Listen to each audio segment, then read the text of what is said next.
Feliz sábado, que a graça de Deus esteja com você mais esta manhã e que você tenha certeza que está no melhor lugar em que poderia estar. É um privilégio estarmos juntos para compartilhar a palavra de Deus esta manhã. Como já foi mencionado aqui, no dia 3 de dezembro, se comemora o Dia Internacional ou Dia Mundial da Pessoa com Deficiência. E depois de 159 anos de história, na sessão 61 da Assembleia, na Assembleia 61 da Associação Geral, votou-se a inclusão do Ministério Adventista das Possibilidades, o MAP, no manual da igreja. Portanto, já consta no manual da igreja um ministério exclusivo que lida com pessoas com deficiência física, deficiência auditiva, deficiência visual, deficiência intelectual. Também cuida da área de órfãos e viúvas, na área de enlutados e na área de cuidadores. São 7 as áreas em que o MAP, Ministério Adventista das Possibilidades, desenvolve as suas atividades. E eu queria te convidar agora, antes de entrarmos no tema bíblico, pegue o seu telefone, pegue o seu celular aí, pegue o seu telefone, acesse aí agora, pegue o seu telefone, vamos lá, vamos juntos. Acesse aí o seu Instagram e eu queria te convidar a seguir o perfil do MAP nas redes sociais, map.dsa.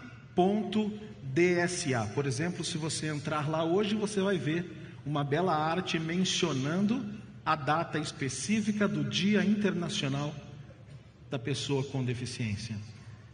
E assim também no seu canal do YouTube, na sua página do Facebook, esse ministério, que depois de tantos anos, de forma, digamos, não oficial, agora sim ele chegou para atuar de maneira muito forte na igreja e junto com a igreja. E eu não poderia deixar de mencionar que a igreja do NASP esse ano também faz história, porque pela primeira vez na comissão de nomeações, nós nomeamos o primeiro líder do MAP na igreja do NASP.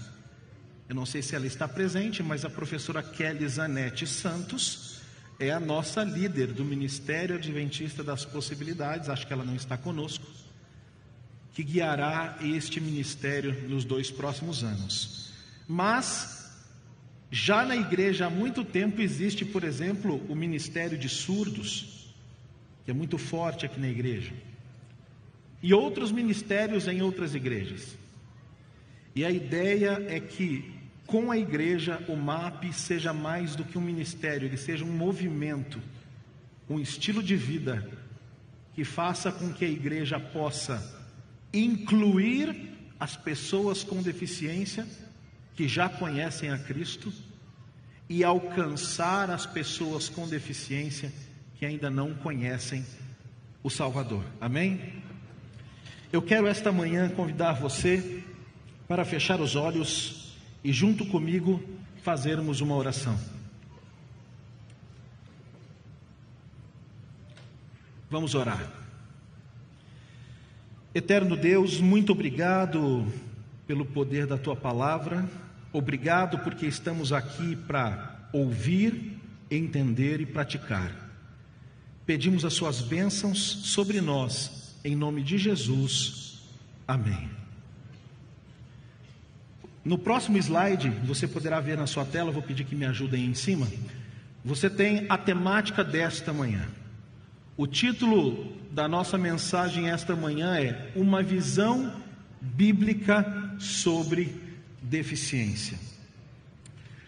Mas de forma introdutória, tanto vocês, nós que aqui estamos e você que nos acompanha pela internet, seria importante se pudéssemos definir de uma maneira mais clara o que é deficiência.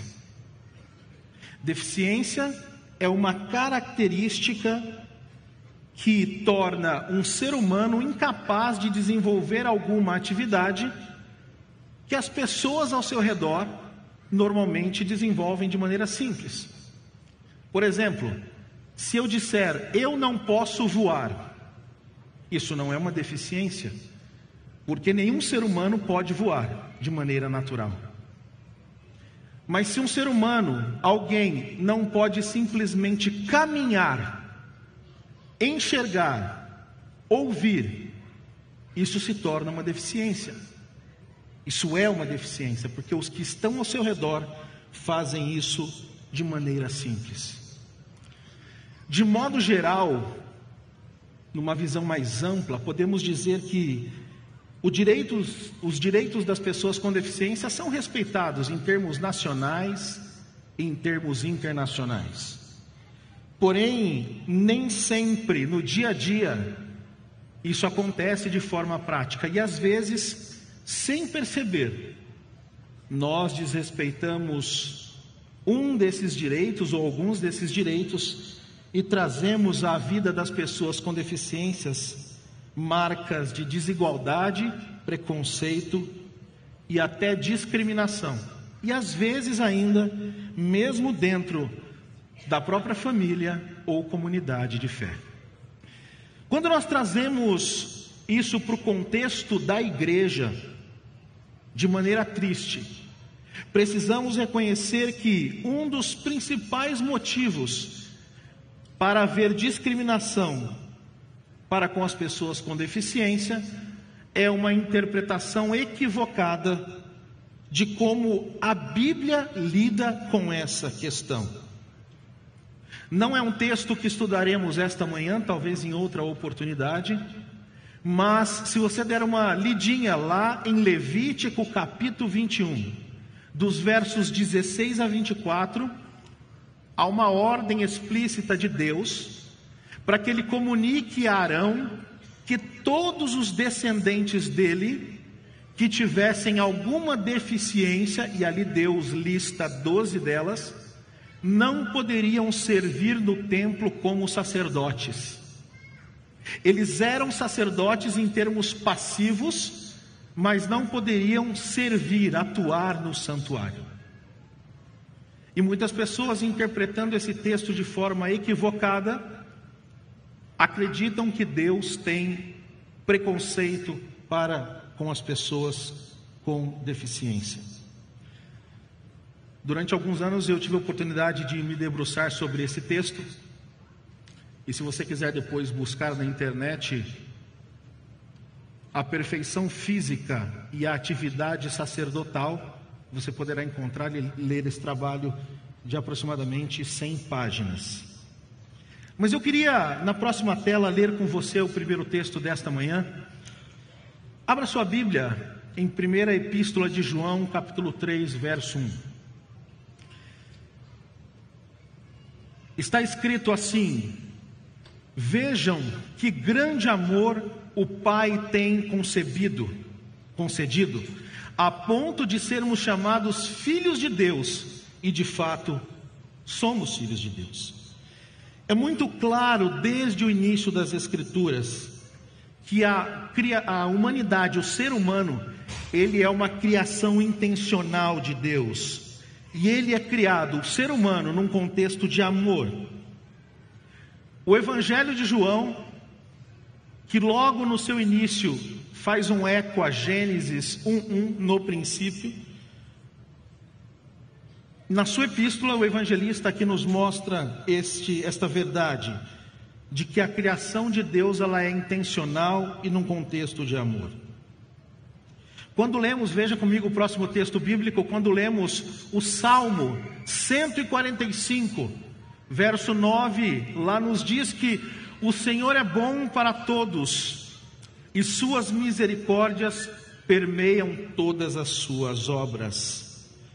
Desse modo, como seres humanos criados em amor, como obras da criação de Deus, deveríamos governar o mundo também em amor, porque é lógico que um Deus que cria suas criaturas em amor, espera que essas criaturas governem e vivam também em amor. A Bíblia apresenta uma visão muito superior da criação humana, onde tanto homens e mulheres são apresentados sendo criados à imagem e semelhança de Deus. No próximo texto você vê comigo escrito Gênesis 1, 26 e 27, e Deus disse: façamos o homem à nossa imagem, conforme a nossa semelhança. Assim Deus criou o ser humano à sua imagem, a imagem de Deus os criou, homem e mulher os criou. Deus cria o homem e a mulher perfeitos e iguais, formados à imagem dele. Porém, temos que reconhecer que hoje, agora, depois da queda, estamos separados de Deus e suscetíveis a todo o mal e sofrimento que passaram a fazer parte da raça humana. No próximo texto, nós lemos que quando ouviram a voz de Deus, tanto o homem quanto a mulher, eles se esconderam da presença do Senhor.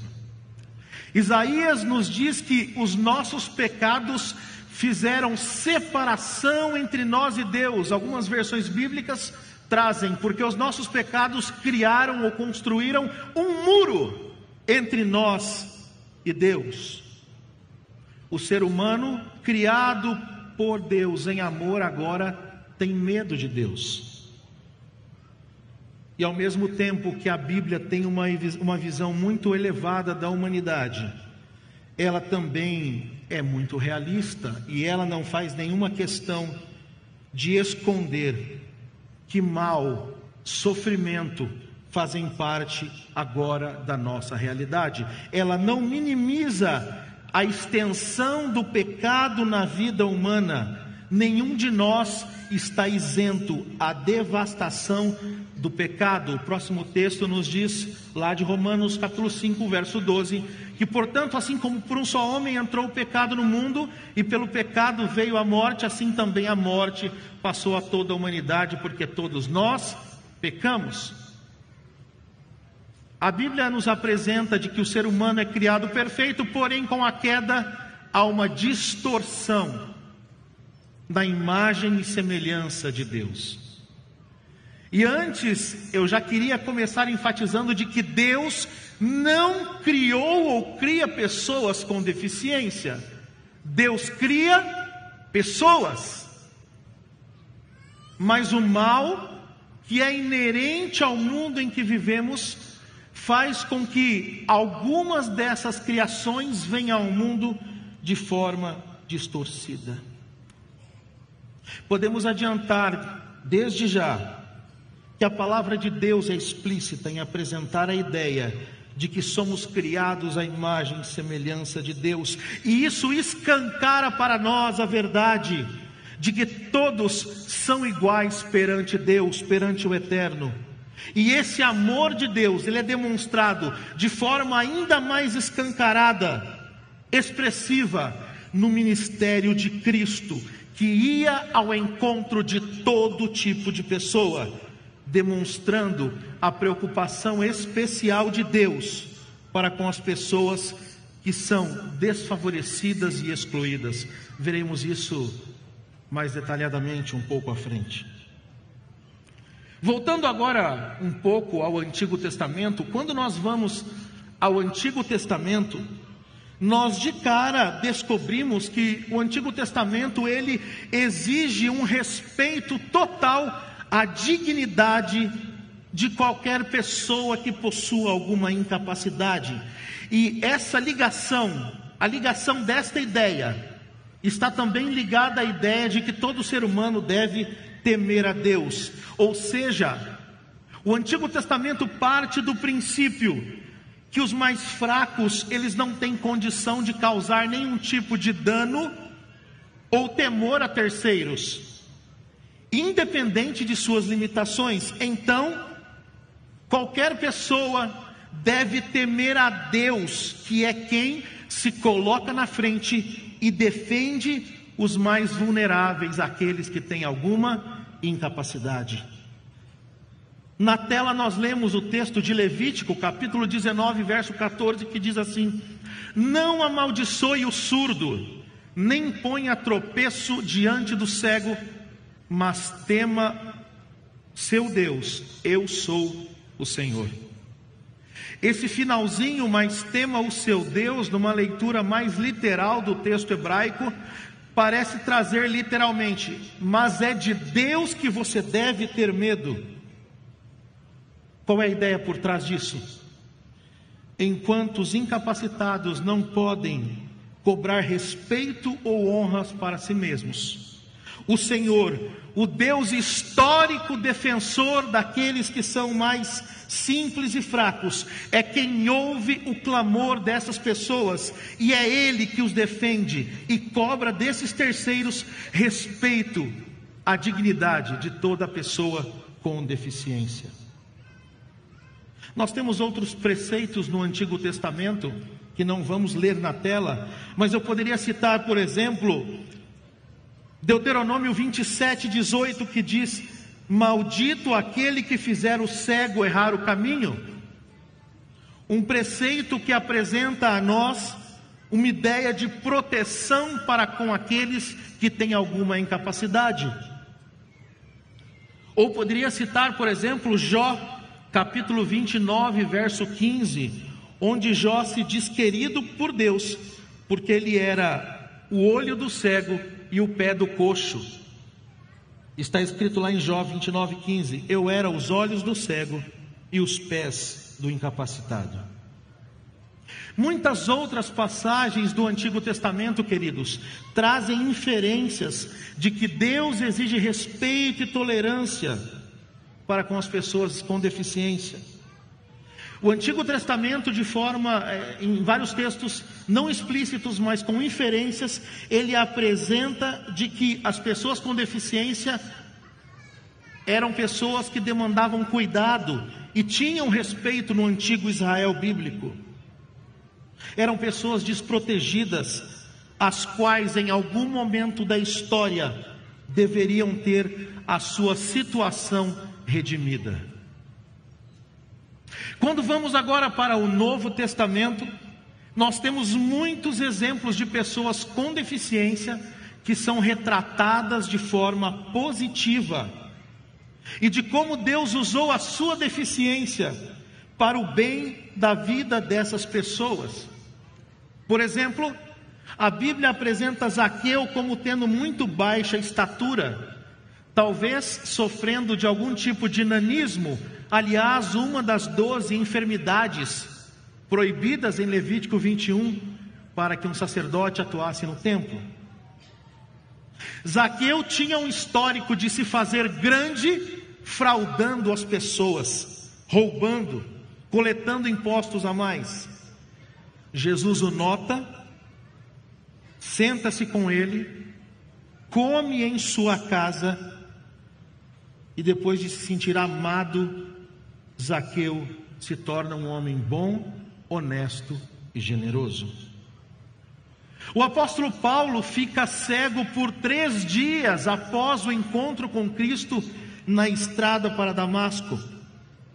E de acordo com o que temos na Bíblia, parece ser muito claro que após esse momento de cegueira, Paulo passa a ter uma deficiência visual parcial, a ponto de não reconhecer o sumo sacerdote, lá em Atos 23:5, onde ele chama de parede esbranquiçada, não reconhecendo que é uma pessoa, e também a ponto de precisar de ajudantes para escrever as suas epístolas, por exemplo, como vemos em Romanos capítulo 16, verso 22. E é interessante que tudo isso ocorre depois que Ananias já havia restaurado a visão de Paulo, ou seja, é bem provável que Paulo passou a não mais enxergar bem. Aliás, é muito possível, vários teólogos vão nesta linha, de que este era o espinho na carne, que ele tanto pediu a Deus que dele tirasse essa deficiência visual. É interessante que no texto que nós temos na tela, isso fica muito descrito. No próximo slide nós vemos que Paulo chega a dizer, vamos ver o próximo? Ele chega a dizer: porque posso dar testemunho de que, se fosse possível, vocês teriam arrancado os próprios olhos para me dar. Falando aqui aos Gálatas, uma referência dessa possível deficiência visual do apóstolo. E esses são apenas alguns dos relatos de muitos exemplos que poderíamos dar aqui, de pessoas com deficiência que foram vitais para o cumprimento do propósito de Deus na humanidade. Voltando a Paulo, alguém que escreveu, por exemplo, aproximadamente metade do Novo Testamento, que pregou para todo o mundo próximo conhecido de seus dias. Essa perspectiva dá ao cristianismo, meus queridos,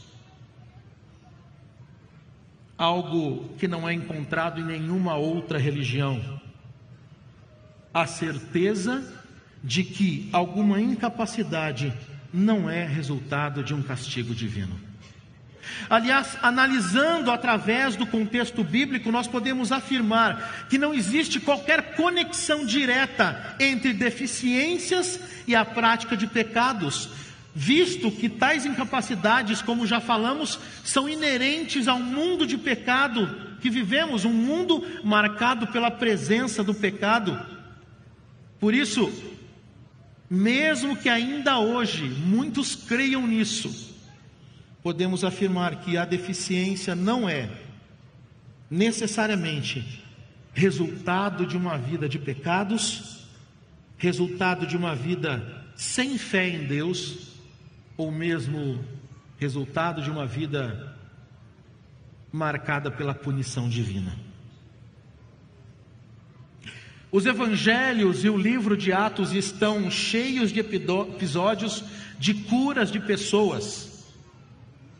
Jesus, ele cura muitas pessoas, nós encontramos isso. Mas se nos atermos mais especificamente às narrativas dos evangelhos, especialmente a Marcos e a João, vamos perceber que existem ali muitas cenas carregadas de grande simbolismo, onde Cristo cura muitas pessoas com várias deficiências. As mensagens e as ações de Cristo trazem à tona a exata visão de como Deus lida ou enxerga as pessoas com deficiência. Nos evangelhos encontramos na vida de Cristo a cura de pessoas cegas, paralíticas, surdas, leprosas e com diversos tipos de deficiências, até mentais. Aliás, eu queria abrir um parênteses aqui, falando das pessoas que possuem algum tipo de limitação intelectual ou mental. O Senhor Jesus, ele reconhece que a comunicação mais profunda de Deus não veio em palavras à mente dos sábios, como lemos no próximo texto.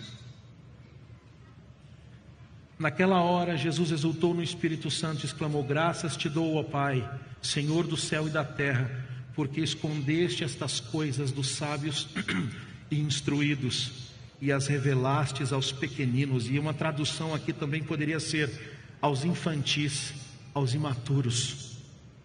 Sim, ó Pai, porque assim foi do teu agrado. Aquelas pessoas que têm uma pessoa com deficiência intelectual em casa, ou aquelas que trabalham com pessoas com deficiência intelectual, podem observar que essas pessoas, mesmo crianças ou mais adultos com alguma deficiência intelectual cognitiva, frequentemente ouvem a voz de Deus com mais facilidade e mais rapidez do que nós, que somos sábios. Muitas dessas pessoas são vistas como tolas, mas Deus, como vemos no texto de 1 Coríntios, que estará para você na tela, como vemos agora no próximo texto, Deus, através de Paulo, ele diz que a loucura de Deus é mais sábia do que a sabedoria humana, e a fraqueza de Deus é mais forte do que a força humana. Assim, nós podemos dizer que há um propósito especial de Deus também na vida das pessoas que têm alguma deficiência intelectual ou cognitiva. Há um escritor, na próxima tela você verá a citação, Amos Yong, é um que mais escreve a respeito desse, um dos que mais escreve. Ele diz: se as pessoas com deficiência intelectual representam a tolice do mundo, o que nos impede de vê-las como incorporando a sabedoria de Deus?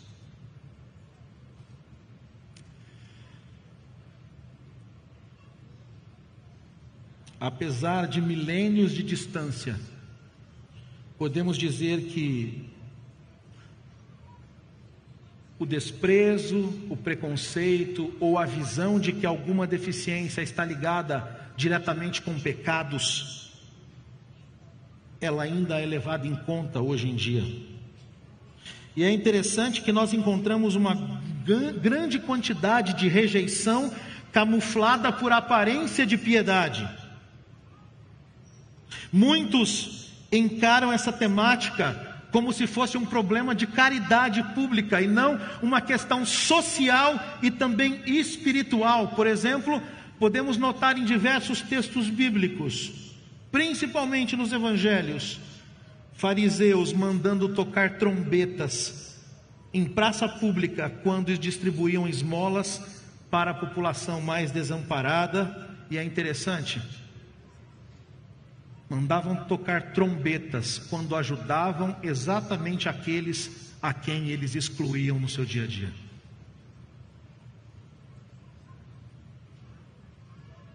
Jesus, queridos, ele tem um ministério inclusivo, assumindo sobre si tudo o que é humano, inclusive as marcas físicas, a deficiência. Jesus, ele passa a ter cicatrizes nas mãos, nos pés e no seu lado. E é interessante que mesmo no corpo ressuscitado e aquele corpo que o encontraremos no céu, as marcas permanecerão por toda a eternidade. Quando olhamos para o ministério de Cristo, vemos histórias de como ele curava tantos e tantos. E é interessante que o contexto da época nos mostra, e qualquer semelhança não é coincidência, que qualquer pessoa fora dos padrões ditos normais pela sociedade eram marginalizadas e excluídas. Mas Jesus é visto se preocupando com elas, tratando suas necessidades e mostrando que elas também são dignas de serem tocadas por Ele. Nosso Salvador escolheu mostrar as suas credenciais de Messias por meio de um ministério voltado a pessoas fracas e muitas delas com deficiência. Jesus é aquele que poderia invocar o nome de seu Pai e com um piscar de seus olhos destruir todos os inimigos ao redor, mas em vez disso, Jesus escolhe o caminho da fraqueza. Ao fazer isso, ele se identifica com todos aqueles para quem uma vida com dificuldades não é uma opção, mas um estilo de vida. Porque alguns podem escolher estar em dificuldades, outros não têm opção. Jesus também é um mestre que serve, e é interessante que o seu exemplo para nós, do corpo que é dado na Bíblia, como é dito, para que o corpo funcione plenamente, devemos nos ajudar uns aos outros. Por isso, na Igreja de Cristo, não somente a comunidade deveria servir as pessoas com deficiência, mas também deveria se permitir ser servido por elas. Devemos nos servir uns aos outros como irmãos e irmãs, e devemos estar preparados para aprender a guiar esses que têm mais necessidade, mas muitas vezes também a sermos guiados e liderados por esses que têm alguma deficiência. Quando olhamos para o ministério de Cristo, percebemos que ele é totalmente inclusivo. Na verdade, poderíamos dizer que o que Cristo fez em seus dias foi algo totalmente revolucionário, tendo em vista que ele acolhe, abraça compartilha alimento, caminha com pessoas com doenças contagiosas, com deficiência, párias da sociedade, estrangeiros. A vida de Cristo, ela só tem o impacto que tem, não só por causa de suas palavras, mas por causa dos seus ensinamentos e da sua prática. O Sermão da Montanha, Mateus capítulo 5, 6 e 7, é onde Cristo vira o mundo de cabeça para baixo. Ele diz: bem-aventurados aqueles que a sociedade considerava amaldiçoados. Próximo texto, um relato muito interessante também. Volta um, por favor. Pode voltar um. Obrigado. Um texto, um relato interessante que ilustra para nós isso que estamos discutindo até aqui. João capítulo 9, versos de 1 a 3. Enquanto Jesus caminhava, viu um homem cego de nascença. E seus discípulos perguntaram: Mestre, quem pecou para que este homem nascesse cego? Ele ou os pais dele? Jesus respondeu: nem ele pecou, nem os pais dele, mas isso aconteceu para que nele se manifestem as obras de Deus. A sociedade dos dias de Cristo, como eu disse, acreditava que uma pessoa com deficiência assim era porque ele ou seus pais haviam cometido pecado, e Jesus diz que isso não é verdade. Na verdade, Jesus quebra completamente essa mentalidade dos discípulos. Nesta cena, Jesus quebra vários paradigmas. Ele cospe na terra num dia de sábado, quebrando uma das leis que dizia que não poderia se cuspir no chão, porque estaria regando talvez uma planta. Ele faz barro, lodo nas suas mãos e coloca nos olhos daquele homem, e há uma ligação direta deste lodo, deste barro que Cristo faz, com aquele barro que ele também havia feito em Gênesis, quando cria o homem. A mensagem aqui é: eu crio e eu tenho poder para recriar. Ele envia o homem ao tanque de Siloé. Siloé significa enviado, e no Antigo Testamento há alguns textos que fazem uma referência ao Messias como sendo o Shiló, o enviado. O homem cego recupera a sua visão, não quando Cristo coloca o lodo, mas só lá no tanque de Siloé. Mas o poder é dado quando ele está frente a frente, mesmo sem ver, com o Siloé encarnado, o enviado.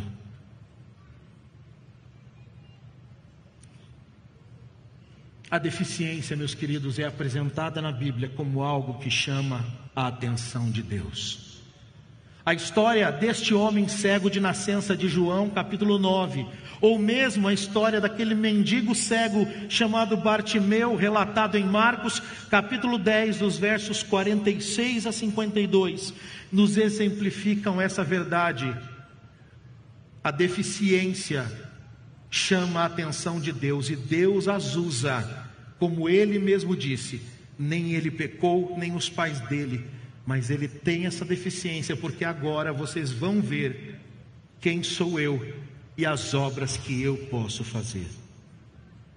Ambos os homens, o cego de João, o cego Bartimeu, eram considerados incômodos para a sociedade, mas eles precisam buscar a Cristo. Um deles grita, clama, e quando ele é notado, nós vemos que ele é atendido, curado, ele é amado.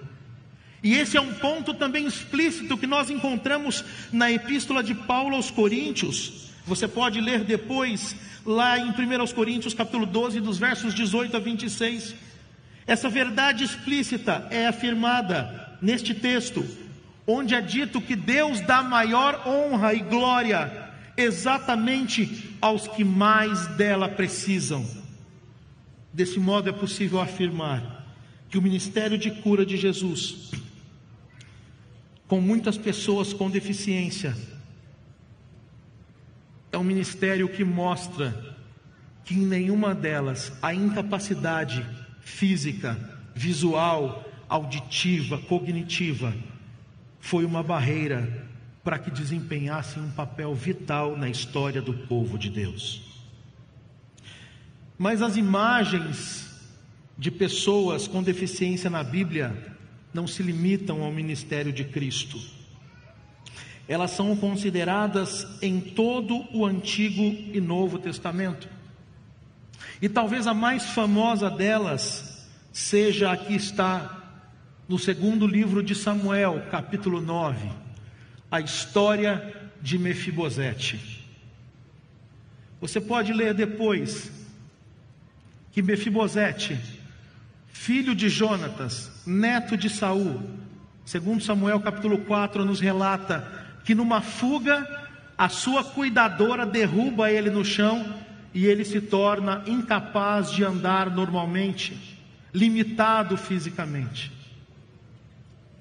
Quando nós vamos para 2 Samuel capítulo 9, nós vemos no relato de 1 a 13, como disse, Mefibosete era filho de Jonatas, neto de Saul, incapacitado por um acidente quando criança. Quando Davi se torna rei, ele pergunta para um servo da casa de Saul se há algum descendente de Jonatas para que ele possa cumprir a sua promessa de bondade. O servo então relata que há um Mefibosete. Mefibosete é trazido à presença de Davi. E é interessante que quando Mefibosete é trazido à presença de Davi, leia depois, 2 Samuel 9, de 1 a 13. Quando ele chega à presença do rei, o rei não destaca a sua deficiência, pelo contrário, o texto bíblico nos diz que Davi faz duas coisas, e aqui nos chama a atenção. Era comum que na presença de um rei, alguém se prostrasse diante dele, uma autoridade. O texto nos diz que Davi, ele se prostra diante de Mefibosete. Mas não só isso. O texto diz que ele também se inclina. Nós percebemos claramente uma intenção de Davi ao se abaixar para falar olhos nos olhos, na altura daquele que talvez não conseguisse ficar em pé. Davi se inclina, se prostra. E no coração de Mefibosete, quem era ele? Nada, ninguém, a ponto dele dizer assim: Senhor meu rei, o que posso eu fazer para o Senhor? Eu sou apenas um cão morto. O relato nos diz que Davi dá uma ordem. Davi manda que todas as terras que estavam na posse dele, mas que eram de Saul, fossem dadas a Mefibosete.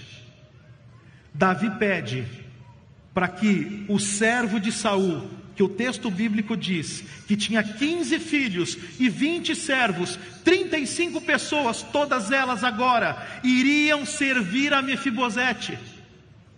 Aquele que se considerava apenas um cão morto, na presença do rei, ele recebe a herança de Saul e ele recebe algumas dezenas de servos. Na presença de Mefibosete, Davi não faz nada de diferente, não trata de diferente.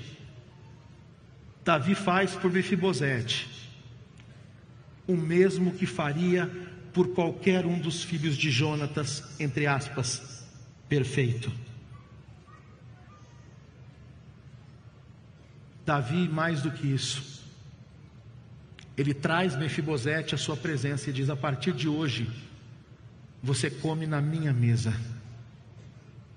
O tratamento que Davi dá aqui a Mefibosete é o mesmo que seria dado a um poderoso guerreiro que venceu uma batalha. Essa história nos traz uma metáfora poderosa de como o reino de Deus ele é igual para todas as pessoas, com e sem deficiência. Esta história é uma metáfora poderosa de como Deus ele lida com essa questão. Aqui Mefibosete representa todas as pessoas com deficiência. Davi representa o próprio Deus. Mas entre Davi e Mefibosete, a Ziba, o servo de Saul, e mais 35 da sua família, que agora irão servir a Mefibosete. Se Davi representa a Deus, Mefibosete representa as pessoas com deficiência, podemos dizer que Ziba e os seus 35 representam a comunidade que deve ajudar, a servir, a levantar, a cuidar dessas pessoas. Na verdade, nós aprendemos que no reino de Deus, pessoas com e sem deficiência, todas se sentam juntas na mesma mesa. Paulo fala em 1 Coríntios 12 que a igreja é o corpo. E apesar de que sejamos diferentes uns dos outros, não há ninguém sem mérito e sem valor no reino de Deus. Fomos todos criados para um fim, todos temos um valor a oferecer. Somos chamados a não ter preconceitos e dar a todas as pessoas com deficiência e sem deficiência as mesmas oportunidades de desempenhar o seu papel na igreja, desenvolver os seus dons e os seus talentos. Nós somos a igreja de Deus, e ainda que apresentemos desculpas, necessitamos uns dos outros.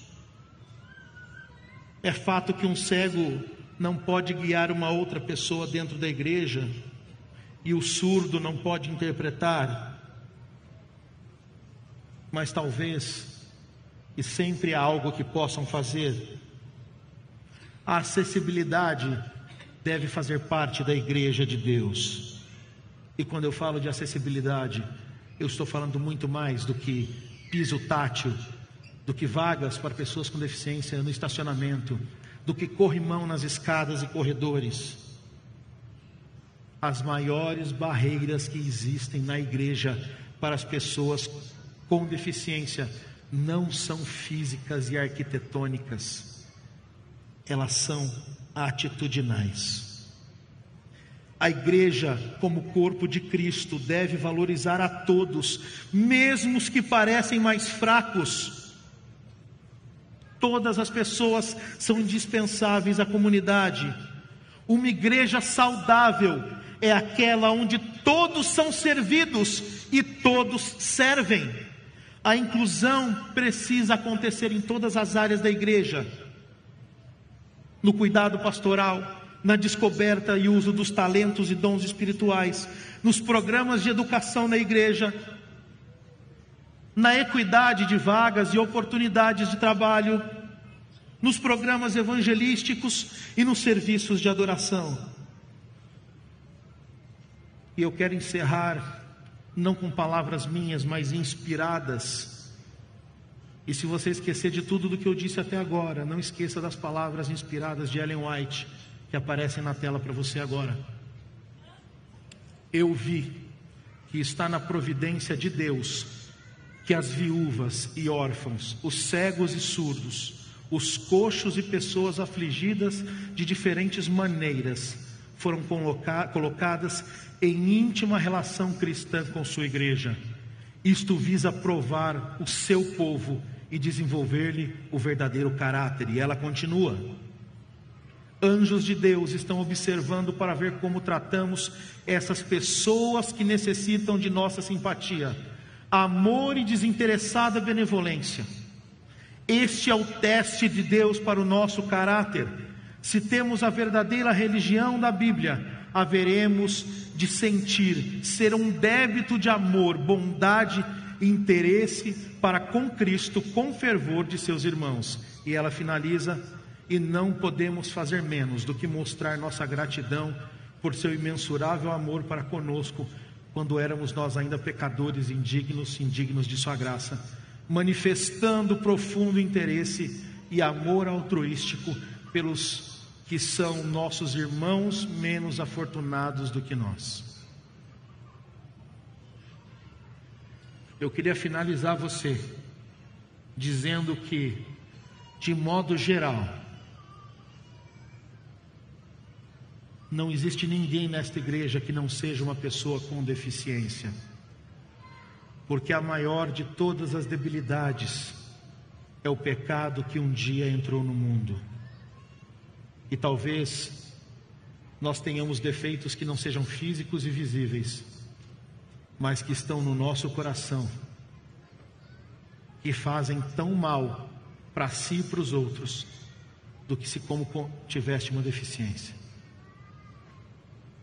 O meu desejo e a minha oração é que você e eu sejamos honestos, coerentes e tratemos todos com igualdade. E lembre-se, quanto maior a sua posição na igreja ou fora dela, maior é a sua e a minha responsabilidade nesse quesito. Não se esqueça, como foi falado pela professora Hilda, quando Cristo voltar, sentaremos todos à mesma mesa, porque todos seremos restaurados e todos, aí sim, nos tornaremos perfeitos, assim como Ele o é. Que Deus te abençoe. Vamos orar? Eterno, muito obrigado pelo poder da Tua palavra. Obrigado pelo Seu cuidado conosco. Por favor, Senhor, nos ajude a enxergar a importância de tratar todos com igualdade. Nos ajude a enxergar o compromisso de levar as pessoas que têm alguma deficiência consolo, ajuda. As que estão na igreja precisam de nós, e as que estão fora daqui, que sintamos o compromisso de levar a elas a verdade de um Salvador que é inclusivo, que não faz acepção de pessoas. Abençoe-nos, cuida de nós, pedimos em nome de Jesus, amém.